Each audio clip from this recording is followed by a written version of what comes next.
Hello everyone, in this video lecture we will discuss about the anomalous behavior of fluorine and the reactivity of group 17 elements with hydrogen, oxygen, some metals and the element of their own group।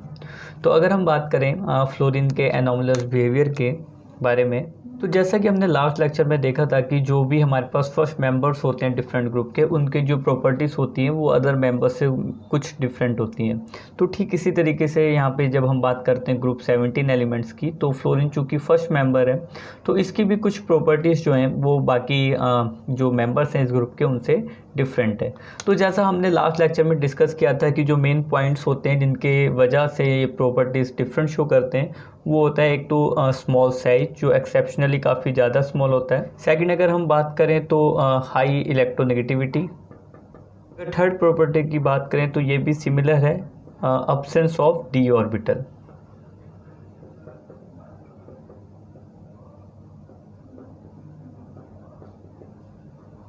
तो ये basic three characteristic हैं इनके, जिसकी वजह से काफ़ी different behaviour show करता है। एक तो स्मॉल साइज, अपने ग्रुप में सबसे छोटा एलिमेंट है, जो एटम है इसका काफ़ी छोटा होता है। हाई इलेक्ट्रोनेगेटिविटी है, अब्सेंस ऑफ डी ऑर्बिटल है। तो इससे क्या होता है, एक तो फर्स्ट थिंग अगर हम बात करें तो इनकी जो रिएक्शंस होती हैं वो सारी की सारी एक्सोथर्मिक होती हैं। तो चूंकि इनका जो बॉन्ड बनाते हैं ये काफ़ी स्ट्रॉन्ग बॉन्ड फॉर्म करते हैं, जिस भी एलिमेंट के साथ रिएक्शन करते हैं तो काफ़ी ज़्यादा हीट एलिमिनेट होती है रिएक्शन में। तो जितनी भी लगभग ये जो रिएक्शन परफॉर्म करते हैं वो एक्सोथर्मिक होती हैं। नेक्स्ट अगर हम बात करें इनके हैलाइड्स की, तो जो फ्लोरीन हाइलाइट्स फॉर्म करता है वो लिक्विड स्टेट में होते हैं, बाकी अदर्स जो होते हैं वो गैस स्टेट में होते हैं। तो अगर हम हैलाइट की बात करें तो इसमें चूंकि ये बहुत ज़्यादा इलेक्ट्रोनेगेटिव एलिमेंट है, तो यहाँ पे हम ये बात कर सकते हैं कि ये अपने एडजेसेंट मॉलिक्यूल के साथ हाइड्रोजन बॉन्डिंग फॉर्म कर लेता है, जिसकी वजह से क्या होता है कि इसकी जो इंट्रैक्शन है मॉलिक्यूल्स के बीच में वो काफ़ी अच्छा हो जाता है, और जो हाइड्राइड है यानी कि HF जो है वो लिक्विड स्टेट में आ जाता है। तो यहाँ पे हाइड्रोजन बॉन्डिंग का कॉन्सेप्ट की बात की जा सकती है, जो कि अदर एलिमेंट फॉर्म नहीं करते। जो जनरल ट्रेंड हाइड्राइड्स में शो होता है कि टॉप टू बॉटम आने पे आप बेसिकली हम कहते हैं कि जो इनकी बॉइलिंग पॉइंट या मेल्टिंग पॉइंट है वो इंक्रीज़ होते हैं, यानी कि स्टार्टिंग मेंबर का जो होना चाहिए वो कम होना चाहिए। बट होता क्या है, चूँकि ये हाइड्रोजन बॉन्डिंग फॉर्म कर लेता है तो एक्सेप्शनली जो इनके हाइड्राइड्स होते हैं इनका जो मेल्टिंग पॉइंट और बॉइलिंग पॉइंट है वो अदर मेंबर से अगर आप देखें जो जिस ऑर्डर में होना चाहिए उस ऑर्डर में वो नहीं हो जाता है, बल्कि काफ़ी ज़्यादा बढ़ जाता है। ठीक इसी तरीके से अगर हम कुछ अदर प्रॉपर्टीज़ की बात करें, चूँकि ये हाई इलेक्ट्रोनेगेटिव है तो इसकी जो इलेक्ट्रॉन गेन एंथैल्पी होनी चाहिए थी वो भी ज़्यादा होनी चाहिए थी, यानी कि ज़्यादा नेगेटिव होनी चाहिए थी, बट ऐसा नहीं होता है। अदर अगर आप देखेंगे तो जो ट्रेंड होता है उसमें हमेशा बेसिक ये आप ऑब्जर्व कर सकते हैं कि जिनकी इलेक्ट्रोनेगेटिविटी ज़्यादा होती है वहाँ पे इलेक्ट्रॉन गेन एंथैल्पी भी ज़्यादा होती है। बट चूँकि फ्लोरीन का साइज काफ़ी छोटा है और ऑलरेडी यहाँ पे आप कह सकते हैं कि पॉपुलेशन काफ़ी ज़्यादा रहती है, तो इसमें एक इलेक्ट्रॉन को फर्दर ऐड करना काफ़ी टफ हो जाता है, जिससे कि इनकी जो इलेक्ट्रॉन गेन एंथैल्पी है वो ज़्यादा नहीं रह जाती है। तो आप कह सकते हैं less negative electron gain enthalpy. तो इलेक्ट्रॉन गेन एंथैल्पी जो है वो इनकी लेस नेगेटिव होती है, जितनी होनी चाहिए थी उतनी ज़्यादा नहीं है, जैसे इनकी इलेक्ट्रोनेगेटिविटी ज़्यादा है बट उससे काफ़ी आप कह सकते हैं कि कम होती है। ठीक इसी तरीके से एक और अगर हम इसकी प्रॉपर्टी का डिस्कशन करें, आपने ऑब्जर्व किया होगा कि ग्रुप 15 एलिमेंट की अगर हम बात करें तो वहाँ पे नाइट्रोजन ट्रिपल बॉन्ड फॉर्म करके काफ़ी स्ट्रॉन्ग मॉलिक्यूल फॉर्म करता है। 16 ग्रुप की बात करें तो वहाँ पे ऑक्सीजन डबल बॉन्ड फॉर्म करके काफ़ी स्टेबल मॉलिक्यूल फॉर्म करता है। बट अगर हम F2 की बात करें तो यहाँ पे आप ऑब्जर्व करेंगे कि F2 के बीच का जो बॉन्ड है वो काफ़ी वीक होता है, इवन Cl और Br से भी ज़्यादा वीक है। तो जो स्ट्रेंथ है इसके बॉन्ड की वो काफ़ी कम है, जबकि आप अदर ग्रुप में जब ऑब्जर्व कर रहे थे तो काफ़ी ज़्यादा था। तो प्रॉब्लम क्या है कि जब हम अदर ग्रुप की बात करते हैं तो वहाँ पर मल्टीपल बॉन्ड बनने के चांसेस होते हैं, चूँकि जो इलेक्ट्रॉनिक कॉन्फ़िगरेशन है वो इस टाइप का है कि मल्टीपल बॉन्ड फॉर्म किए जा सकते हैं। फ्लोरीन में क्या है कि वो एक तो सिंगल बॉन्ड ही फॉर्म कर सकता है। जो अब्सेंस है डी ऑर्बिटल की वो क्या करती है, चूँकि 7 इलेक्ट्रॉन है वैलेंस शेल में, तो सिर्फ सिंगल बॉन्ड फॉर्म होने की टेंडेंसी रह जाती है। तो इस वजह से एक तो ये मल्टीपल बॉन्ड फॉर्म नहीं कर सकता है, जैसे अदर ग्रुप के जो मेंबर्स थे स्टार्टिंग के वो कर पा रहे थे। अब जब ये मल्टीपल बॉन्ड फॉर्म नहीं कर पा रहा है, तो इसमें जो आपके पास 3 लोन पेयर्स प्रेजेंट होते हैं वो आपस में रिपल्शन ज़्यादा करते हैं आपस में, हम ये कह सकते हैं, चूँकि छोटा एटम है और बॉन्ड जो बनेगा एफ के बीच में वो भी ज़्यादा लेंथी नहीं होगा, स्मॉल बॉन्ड होगा। तो इन बॉन्ड पेयर के बीच में जो रिपल्शन होगा वो हम कह सकते हैं कि काफ़ी ज़्यादा होने लग जाता है, जो इनको एक दूसरे से दूर करना चाहता है। तो जो प्रॉब्लम यहाँ पे थी, यहाँ पे तो हमने कहा था कि मल्टीपल बॉन्ड बना के हम ओवरकम कर लेते हैं इस रिपल्शन से, और लोन पेयर्स भी कम होते हैं। यहाँ पे 1 लोन पेयर होता है। यहाँ पे ये ऑक्सीजन एटम की बात करें तो हर एक ऑक्सीजन एटम पे 2 लोन पेयर है, यहाँ पे 3 लोन पेयर है। तो एक तो लोन पेयर्स का नंबर्स बढ़ रहा है, डेट मीन्स रिपल्शन बढ़ेगा, साथ ही साथ जो बॉन्ड ऑर्डर है वो भी कम होता जा रहा है।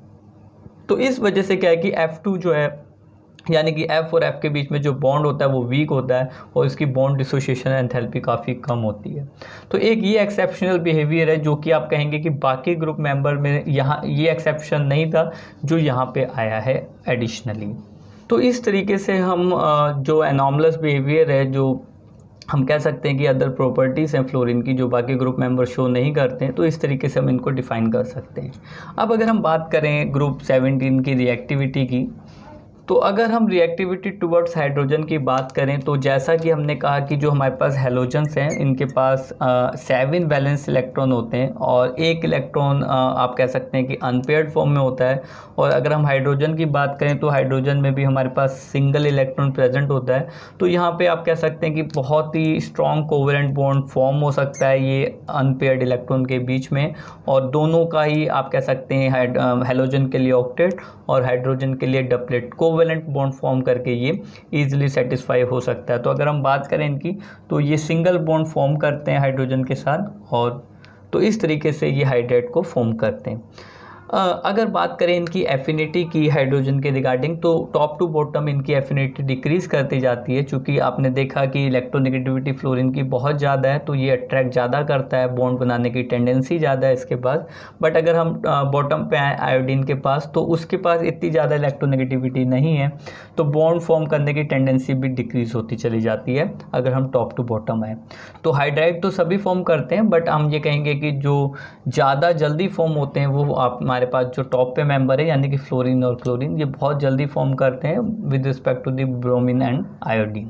चूँकि ये सारे के सारे हमारे पास हम कह सकते हैं कि इनके बीच में जो बॉन्ड फॉर्म होता है ये पोलर कोवेलेंट बॉन्ड है, डेल पॉजिटिव और डेल नेगेटिव। तो इनकी जो सॉल्युबिलिटी है तो ये कह सकते हैं हम ये वाटर में सॉल्युबल होते हैं, वाटर सॉल्युबल है ये सारे के सारे, और हाईली सॉल्युबल होते हैं वाटर में, और वाटर में हम ये कह सकते हैं कि अपना एसिडिक करैक्टर को भी ये शो करते हैं। अगर बात करें इनके एसिडिक करैक्टर की, तो चूँकि हमको पता है कि जो एसिडिक करैक्टर होता है एक तो वो पोलैरिटी पे डिपेंड करता है। नेक्स्ट थिंग होती है कि जो बॉन्ड है जो दो स्पीशीज़ के बीच में यानी कि हाइड्रोजन और हेलोजन के बीच में अगर हम यहाँ बात करें, जो बॉन्ड फॉर्म हो रखा है उसको जितना ईजी होगा ब्रेक करना उतना ही ईजी होगा H पॉजिटिव का डोनेट होना। तो अगर हम बात करें इनके बॉन्ड लेंथ की, तो टॉप टू बॉटम चूँकि बॉन्ड लेंथ बढ़ती जाती है तो हमारे पास एसिडिक अगर ऑर्डर की बात करें तो वो भी हमारे पास टॉप टू बॉटम इंक्रीज होता चला जाएगा। तो HF से ज़्यादा स्ट्रॉन्ग है HCl, देन HBr और देन HI। तो इस तरीके से हम इनके कह सकते हैं कि एसिडिक स्ट्रेंथ की बात कर सकते हैं, और साथ ही साथ इनका जो बॉन्ड लेंथ ऑर्डर है वो भी यही है। हमारे पास जो HF बॉन्ड है फिर ये इस तरीके से हमारे पास हम कह सकते हैं कि जो बॉन्ड लेंथ है वो बढ़ती जाएगी। बॉन्ड लेंथ के साथ साथ ही स्टेबिलिटी के ऑर्डर की भी हम बात कर सकते हैं। अगर हम थर्मल स्टेबिलिटी की बात करें तो हमको जैसे पता है कि जितना लेंथ ज़्यादा होती है बॉन्ड की उतना ही वो थर्मल डिस्टेबल होता है, यानी कि थर्मली उतना ज़्यादा स्टेबल नहीं होता है। तो बॉन्ड लेंथ के साथ साथ थर्मल स्टेबिलिटी घटती जाती है, डिक्रीज होती जाती है, हम ऐसा कह सकते हैं। तो अगर थर्मल स्टेबिलिटी की बात करें तो हमारे पास फिर से जो सेम ऑर्डर है थर्मल स्टेबिलिटी का, इससे जस्ट अपोजिट हो जाएगा। HF ज़्यादा स्टेबल है, देन HCl, देन HBr और लास्ट में HI। चूँकि HI का बॉन्ड बहुत ज़्यादा बड़ा है तो इसकी थर्मल स्टेबिलिटी भी डिक्रीज़ हो जाती है। नेक्स्ट अगर हम इनके डाइपोल मोमेंट की बात करें तो जैसा कि आप लोगों को पता है डाइपोल मोमेंट जो होता है वो प्रोडक्ट होता है किसका, हमारे पास जो लेंथ होती है यानी कि जो बॉन्ड लेंथ है, यहाँ पे बेसिकली सेपरेशन है। तो बेसिकली डाइपोल मोमेंट का जो अगर आप फिजिकल वे में देखें तो जो डिस्टेंस होती है चार्ज के बीच में यानी कि सेपरेशन जो है हमारे पास चार्जेस के बीच में, वो उसको हम मल्टीप्लाई जब करते हैं जो चार्जेस होते हैं दोनों पोल्स पे, तो हमारे पास डाइपोल मोमेंट आप कह सकते हैं कि मैथमेटिकली फॉर्म में फाइंड आउट करते हैं। बट यहाँ पे जो सेपरेशन है चार्ज का वही बॉन्ड लेंथ है, तो हम बॉन्ड लेंथ की बात कर सकते हैं और चार्ज की बात कर सकते हैं। अब यहाँ पे कॉन्ट्रडिक्टरी आप कहेंगे कि कंडीशन फॉर्म हो जाएगी, जो चार्जेस हैं वो तो HF में ज़्यादा होते हैं क्योंकि वो ज़्यादा इलेक्ट्रोनेगेटिव एटम है तो ज़्यादा चार्ज डेवलप करता है अपने ऊपर। अगर हम बात करें इस तरीके से इसको ड्रॉ करके देखें, X और H है और यहाँ पे आपको पता है डेल पॉजिटिव चार्ज आएगा, यहाँ पे डेल नेगेटिव आएगा। तो अगर इन चार्जेस की क्वांटिटी को देखें, स्ट्रेंथ को देखें, तो HF में नो डाउट ज़्यादा चार्जेस हैं with respect to the HI। But हमारे पास जो लेंथ है वो इंक्रीज़ होती जा रही है यानी कि सेपरेशन चार्जेस के बीच में बढ़ता जा रहा है। तो यहाँ पे जो फैक्टर वर्क करता है वो चार्जेस ज़्यादा डोमिनेटिंग होते हैं। तो चार्जेस के बेसिस में हम डाइपोल मोमेंट की बात करते हैं, तो चार्जेस के बेसिस में HF सबसे ज़्यादा डाइपोल मोमेंट रखता है, देन HCl, देन HBr और लास्ट में हमारे पास आता है HI। ठीक इसी तरीके से इनके रिड्यूसिंग नेचर की भी बात की जा सकती है। तो रिड्यूसिंग नेचर में भी जो जल्दी हम कहते हैं कि जो H को रिलीज़ करे या जिसकी थर्मल स्टेबिलिटी कम होगी वो ज़्यादा अच्छा रिड्यूसिंग एजेंट होता है, जल्दी H को रिलीज़ करने की टेंडेंसी रखता है। तो यहाँ पे हमने जैसे थर्मल स्टेबिलिटी की बात की थी तो HI स्ट्रॉन्ग रिड्यूसिंग एजेंट हो जाएगा, फिर HBr, फिर HCl और लास्ट में HF सबसे बेकार हम कह सकते हैं कि ये रिड्यूसिंग एजेंट है। तो इस तरीके से हम इनकी जो बेसिक प्रॉपर्टीज़ हैं उनको डिफ़ाइन कर सकते हैं, जो इनके हाइड्राइड्स होते हैं हैलोजेंस के। Here we have a table in which we describe different properties regarding hydrides of halogens. तो अगर हम मेल्टिंग पॉइंट की बात करें तो जैसा हमने कहा कि HF जो है वो हाइड्रोजन बॉन्डिंग फॉर्म कर सकता है, तो एक्सेप्शनली इसके बॉइलिंग और मेल्टिंग पॉइंट काफ़ी ज़्यादा है। उसके बाद HCl और HBr और HI में ग्रेजुअली इंक्रीज़ होता है, जैसे हमने कहा टॉप टू बॉटम जाने पे चूँकि एटॉमिक मास बढ़ता है। तो इससे जो रेगुलर ट्रेंड है वो यही होता है कि जो एटॉमिक मास है उसके साथ साथ हमारे पास बॉइलिंग पॉइंट और मेल्टिंग पॉइंट बढ़ते जाते हैं। बट फ्लोरीन का एटॉमिक मास कम होने के बाद भी इसका बॉइलिंग पॉइंट और मेल्टिंग पॉइंट बहुत ज़्यादा है due to the formation of hydrogen bonding. Bond length की बात करें तो बॉन्ड लेंथ बढ़ती जाएगी एटॉमिक साइज के साथ। डिसोसिएशन एंथैल्पी की अगर बात करें तो HF के लिए काफ़ी ज़्यादा है डिसोसिएशन एंथैल्पी। देन उसके बाद हमारे पास HCl, HBr, HI bond length बढ़ती जा रही है, तो इनको ब्रेक करना इजी होता जा रहा है जैसा भी हमने डिस्कशन किया था। देन एसिडिक वैल्यू की बात की जाए तो बहुत ही स्ट्रॉन्ग है HI और हमारे पास HF वीक एसिड है और उसके साथ हमारे पास ग्रेजुअली हम कह सकते हैं HI तक ये इंक्रीज होता जाता है। अब अगर हम बात करें इनकी रिएक्टिविटी टुवर्ड्स ऑक्सीजन की, तो बेसिकली हैलोजेंस जो है वो ऑक्सीजन के साथ रिएक्शन करते हैं और काफ़ी डिफरेंट टाइप के हैलाइड्स को ये फॉर्म करते हैं। फॉर एग्जांपल X2O3 टाइप के ऑक्साइड्स को फॉर्म करते हैं, X2O4, X2O5, X2O6, X2O7 काफ़ी डिफरेंट टाइप के ये ऑक्साइड्स को फॉर्म कर सकते हैं बेसिकली अगर हम देखें तो। और अगर हम बात करें फ्लोरीन की तो फ्लोरीन बेसिकली 2 टाइप के ये ऑक्साइड्स को फॉर्म करता है, ये बेसिकली ये दोनों को फॉर्म करता है। और चूँकि आप कह सकते हैं कि ये अपने ऑक्टेट को एक्सटेंड नहीं कर सकता है तो ये उन्हीं ऑक्साइड्स को फॉर्म करेगा जहाँ पे इसकी वैलेंसी 1 तक की लिमिटेड हो। तो जो जहाँ पे वैलेंसी को एक्सटेंड करना पड़ेगा वो ये ऑक्साइड को फॉर्म नहीं करेगा। अगर इन ऑक्साइड में हम डिफरेंट जो हमारे पास हैलोजेंस है उनकी ऑक्सीडेशन स्टेट को देखें तो ऑक्सीडेशन स्टेट की अगर हम बात करें तो इस वाली कंडीशन में O2X यहाँ पे हमने कंसिडर कर रखा है, यहाँ पे जो इनकी ऑक्सीडेशन स्टेट है वो +4 है। ठीक इसी तरीके से यहाँ पे +1 है। अगर यहाँ पे बात करें तो +3 है, यहाँ पे भी +4 है, यहाँ पे +5, +6 और +7। तो डिफरेंट ऑक्सीडेशन स्टेट आप यहाँ पे देख सकते हैं।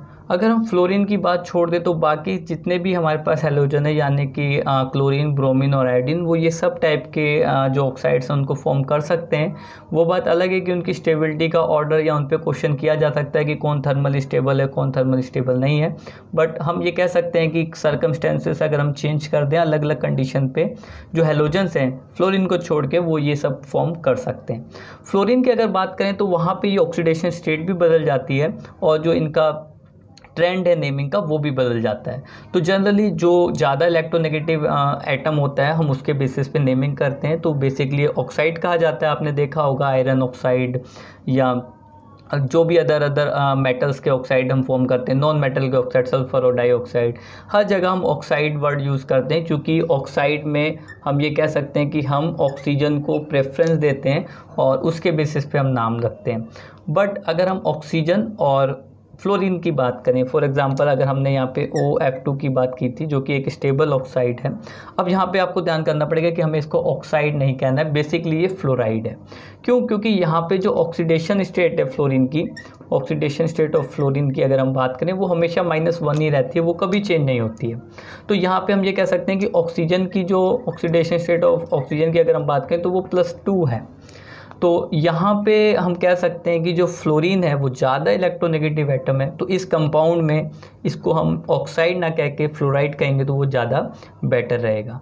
तो हमने जो यहाँ पे ऑक्सीडेशन स्टेट लिखी है ये अदर हैलोजेंस एलिमेंट के लिए तो ठीक है बट फ्लोरीन के लिए ठीक नहीं है, क्योंकि आपको पता है फ्लोरीन की ऑक्सीडेशन स्टेट हमेशा ही -1 रहती है, वो कभी भी चेंज नहीं होती है।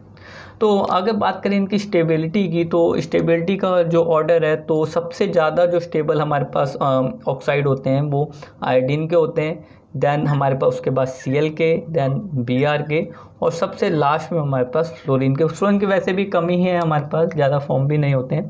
तो बेसिकली हम इस ऑर्डर पे ही ध्यान रख सकते हैं कि यही याद रख लें तब भी काम हो जाएगा। तो जो इनका ऑर्डर है स्टेबिलिटी का ये काफ़ी इंपॉर्टेंट हो जाता है अगर आप इसकी बात करें समझने के हिसाब से। तो बेसिकली जो यहाँ पे स्टेबिलिटी की बात की जाती है वो थर्मल स्टेबिलिटी की बात की जाती है। स्टेबिलिटी के काफ़ी अलग अलग सिनेरियो हो सकते हैं बट हम जो बात करते हैं बेसिकली स्टेबिलिटी की वो थर्मल स्टेबिलिटी की बात करते हैं, यानी कि हीट के रिगार्डिंग। तो अगर हम इन ऑक्साइड्स की बात करें और साथ ही साथ आप एक और बात ऐड कर सकते हैं स्टेबिलिटी में, जो हाइयर ऑक्साइड्स होते हैं यानी कि हाइयर जिनमें ऑक्सीडेशन स्टेट होती है वो ज़्यादा स्टेबल होते हैं विद रिस्पेक्ट टू दी जो ऑक्साइड है जिनके पास ऑक्सीडेशन स्टेट कम है। तो ये दोनों बातों को एक साथ समझा जा सकता है। अगर हम बात करें हैलोजन के ऑक्साइड की तो यहाँ पे जो बॉन्ड फॉर्म होता है वो कोवेलेंट बॉन्ड फॉर्म होता है, और जब कोवेलेंट बॉन्ड फॉर्म होता है वो ज़्यादा इजी होता है थर्मली ब्रेक करना with respect to the ionic bond. तो जितना ज़्यादा पोलैरिटी इंक्रीज होती है हम ये कह सकते हैं जो स्टेबिलिटी है वो डायरेक्टली प्रोपोर्शनल है पोलैरिटी के। जितनी ज़्यादा पोलैरिटी होगी उतना ज़्यादा वो कंपाउंड स्टेबल होगा। तो यहाँ पे अगर हम बात करें पोलैरिटी की, तो जो जितना हमारे पास वीक इलेक्ट्रोनेगेटिव एटम होगा यानी कि आयोडीन, तो आयोडीन चूँकि बहुत ही आप कह सकते हैं इन ग्रुप में सबसे बेकार उसकी इलेक्ट्रोनेगेटिविटी, सबसे वीक है वो इलेक्ट्रोनेगेटिव, तो उसके थ्रू बनने वाला बॉन्ड जो होगा वो ज़्यादा पोलर होगा। तो पोलैरिटी बढ़ने की वजह से क्या है कि जो ऑक्साइड्स होंगे आयोडीन के वो ज़्यादा स्टेबल हो जाएंगे। यही बेसिस है बेसिकली स्टेबिलिटी का, जिसके बेसिस पे हमने फ्लोरीन को लेस स्टेबल कहा है। बट यहाँ पे आप जो देखेंगे जो प्रॉब्लम आएगी वो आएगी यहाँ पे, ये आपके अगर हम इसी बेसिस को माने पोलैरिटी को तो Br को ज़्यादा स्टेबल होना चाहिए था Cl के रिस्पेक्ट में, बट ऐसा नहीं है। यहाँ पे Cl ज़्यादा स्टेबल है with respect to the Br। तो यहाँ पे एक और फैक्टर इंट्रोड्यूस हो जाता है अगर हम बात करें स्पेशली Cl की अगर हम बात करें, और Cl ने ऑक्सीजन के साथ अगर हम बात करें कि जो बॉन्ड फॉर्म कर रखा है, तो ऑक्सीजन के पास लोन पेयर होंगे, ऑब्वियस है कि इसके पास लोन पेयर है, 2 वैलेंसी से ज़्यादा ये क्रिएट नहीं कर सकता है। और हमारे पास जो Cl है उसके पास एम्प्टी जो हैं, जो डी ऑर्बिटल्स हैं वो प्रेजेंट होंगी। तो Cl के पास एम्प्टी डी ऑर्बिटल की प्रेजेंस है, ऑक्सीजन के पास लोन पेयर की प्रेजेंस है। दोनों के बीच में जो बॉन्ड लेंथ है वो इतनी ज़्यादा नहीं है कि वो काफ़ी दूर हों, तो बॉन्ड लेंथ भी इनके बीच में आप कह सकते हैं कम है with respect to the bromine. तो इसमें होता क्या है कि यहाँ पे आप कह सकते हैं कि जो एम्प्टी ऑर्बिटल है वहाँ पे इंटरेक्शन हो जाता है लोन पेयर का, और एक आप कह सकते हैं कि मल्टीपल बॉन्ड फॉर्म होने की टेंडेंसी आ जाती है। तो ये जो वैकेंट्स हमारे पास डी ऑर्बिटल है वहाँ पे इनका ट्रांसफ़र हो सकता है, या आप ये कह सकते हैं कि वहाँ पे ये बॉन्ड फॉर्मेशन कर सकते हैं, जिससे कि उनके पास पार्शियल मल्टी बॉन्ड करैक्टर आ जाता है। तो Cl के केस में ये फैक्टर वर्क करता है, जिसकी वजह से आप ये कह सकते हैं कि ये ज़्यादा स्टेबल हो जाते हैं। फ्लोरीन के पास चूँकि एम्प्टी डी ऑर्बिटल प्रेजेंस नहीं है तो वहाँ पे ये फैक्टर भी वर्क नहीं करेगा। Br के पास थी बट उसका साइज ज़्यादा था तो ये फैक्टर वहाँ पे डोमिनेटिंग नहीं हो पाता है। तो यहाँ पे जो फैक्टर Cl को ज़्यादा स्टेबल कर रहा है वो मल्टीपल बॉन्ड करैक्टर का है, जो आता है ऑक्सीजन के लोन पेयर और एम्प्टी डी ऑर्बिटल्स के कारण जो Cl में प्रेजेंस होती हैं। तो इसी बेसिस पे आप इस ऑर्डर को समझ सकते हैं। उसके अलावा आप ये कह सकते हैं कि इसकी जो एग्जैक्ट एक्सप्लेनेशन है वो यही है, एक तो हमको पोलैरिटी फैक्टर देखना होता है और एक मल्टी बॉन्ड करैक्टर देखना होता है।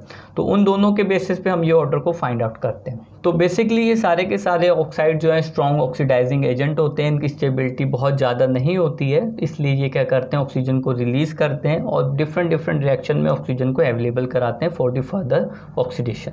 नेक्स्ट अगर हम इनकी रिएक्टिविटी देखें टूवर्ड्स मेटल, रिएक्टिविटी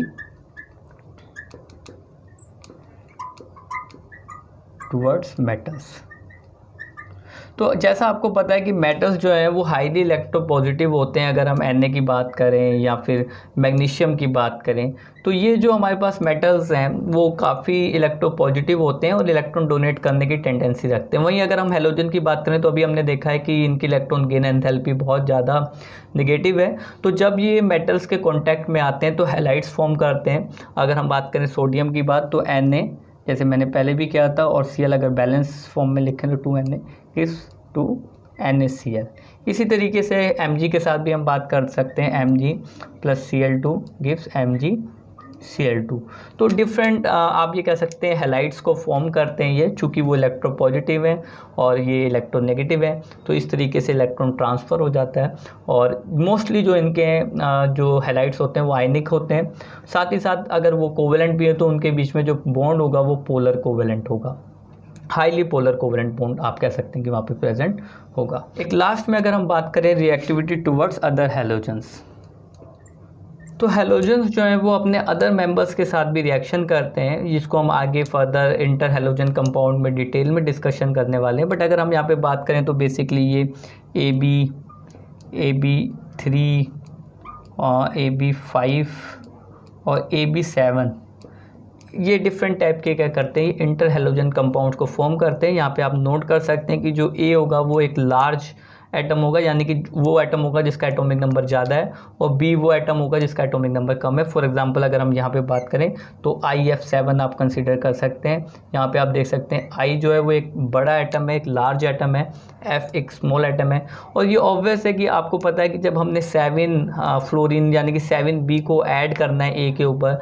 तो ये ऑब्वियस हो जाता है कि हमारे पास एक बड़ा एटम ही क्या कर सकता है, छोटे छोटे 7 एटम को अपने साथ बॉन्ड बना के अटेन कर सकता है। तो एक ऑब्वियस स्टडी है कि जो हमारे पास लार्ज एटम होता है वो कम क्वांटिटी में होता है और एक जो स्मॉल एटम है वो ज़्यादा क्वांटिटी में प्रेजेंट होता है।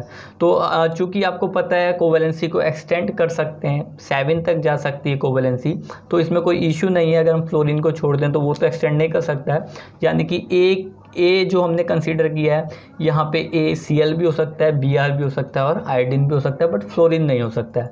वही बी की अगर बात करें तो आयोडीन का बी की जगह पे आना बड़े कम चांसेस है, क्योंकि वो बड़ा आइटम है, वो आएगा ही नहीं कभी भी।